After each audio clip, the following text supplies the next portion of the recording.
समुद्र तल से लगभग 14,000 फीट ऊंचाई पर स्थित नाथू ला दर्रा ऐतिहासिक सिल्क रूट की एक अहम कड़ी रहा है। प्राचीन काल में ये मार्ग तिब्बत के लहासा को पश्चिम बंगाल के त्रामलिप्ती बंदरगाह से जोड़ता था, जहां से व्यापार श्रीलंका, बाली और सुदूर पूर्व के देशों तक होता था। 1962 के युद्ध के बाद 4 दशकों तक बंद रहने के बाद इसे जुलाई 2026 में खोला गया था। हालांकि 2020 में कोविड के चलते व्यापार पर ब्रेक लग गया, जो अब 1 अगस्त से फिर से पटरी पर लौटने जा रहा है।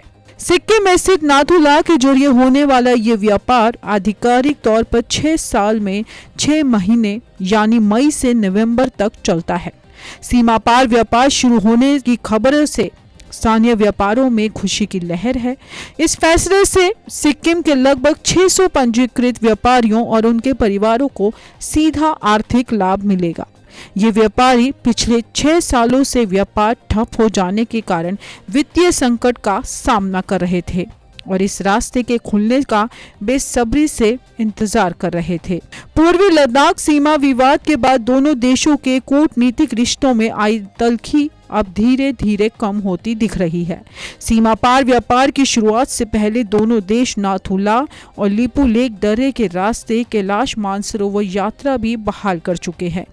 24वें दौर की उच्च स्तरीय बातचीत के बाद लिया गया ये फैसला बताता है कि दोनों ही देश सीमा पर शांति स्थापित करने और आर्थिक सांस्कृतिक रिश्तों को पुरानी स्थिति में वापस लाने के लिए बेहद गंभीर है। 14,000 फीट की ऊंचाई पर स्थित नाथू ला दर्रा न सिर्फ 2 महाशक्तियों को जोड़ता है, बल्कि यह प्राचीन सिल्क रूट की उस समृद्ध विरासत का भी प्रतीक है जिसने सदियों तक एशिया को जोड़े रखा।